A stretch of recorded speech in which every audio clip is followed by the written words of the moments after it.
মোৰ নাম শ্ৰী বিতুপন কোচ।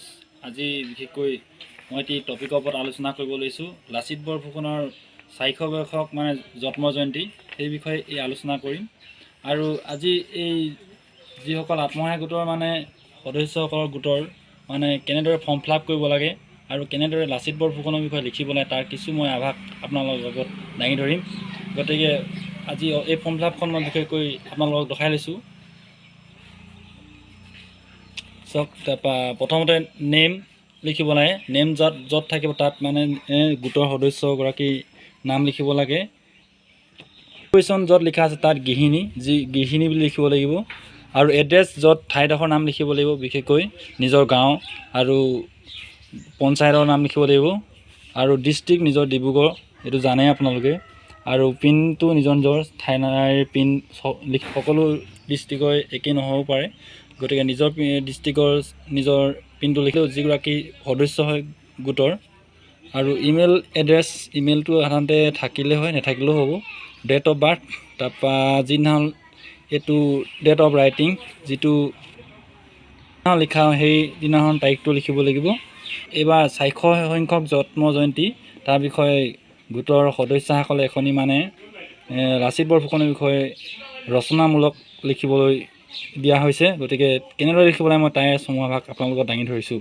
আপোনালোকক ক'ব বিচাৰিছোঁ, লাচিত বৰফুকন প্ৰথমে লিখিব লাগিব। দ্বিতীয়তে, লাচিত বৰফুকনৰ আহোম সেনাপতি আছিল লাচিত বৰফুকন। 1622 চনত জন্ম হৈছিল লাচিত বৰফুকনে। পিতৃ আছিল মোমাই তামুলী বৰুৱা আৰু আহোমসকলৰ লখুৰাসৰ ফৈদৰ বংশধৰ আছিল বৰফুকনৰ। আদিপুৰুষ চুকাফাৰ লগতে তেওঁ অসমলৈ আহিছিল।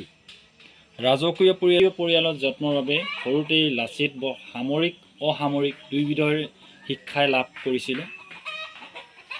নিজৰ বীৰত্ব, সততা, কৰ্তব্যনিষ্ঠা, ন্যায়পৰায়ণ আদি গুণৰ বলত স্বৰ্গদেউ চক্ৰধৰ সিংহৰ 1663 আৰু 1669 চনৰ দিনত আহোমৰ সেনাপতি আৰু বৰফুকনৰ খিতাপ পাইছিল।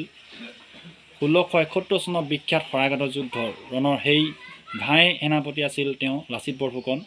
76 চনৰ বিখ্যাত শৰাইঘাটৰ ৰণৰ তেওঁ ঘাই সেনাপতি আছিল লাচিত বৰফুকনে।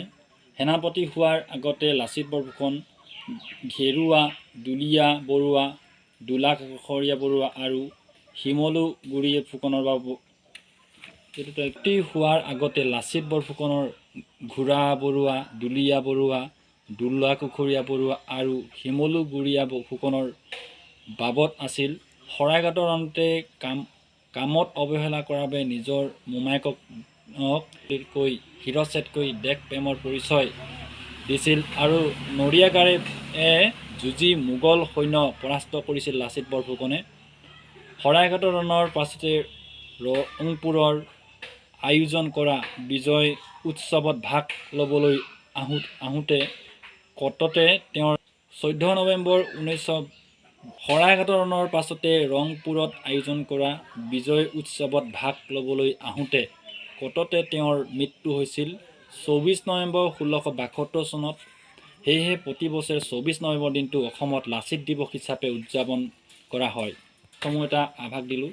গতিকে সকলোৱে যেন এই লাচিত বৰফুকনৰ সোণালী 400 বৰ্ষক জয়ন্তীটো যে উদযাপন কৰে। আৰু এইখিনিয়ে মই ক'বলগীয়া। মোৰ চমু বক্তব্য ইয়াকে মই সামৰিলোঁ।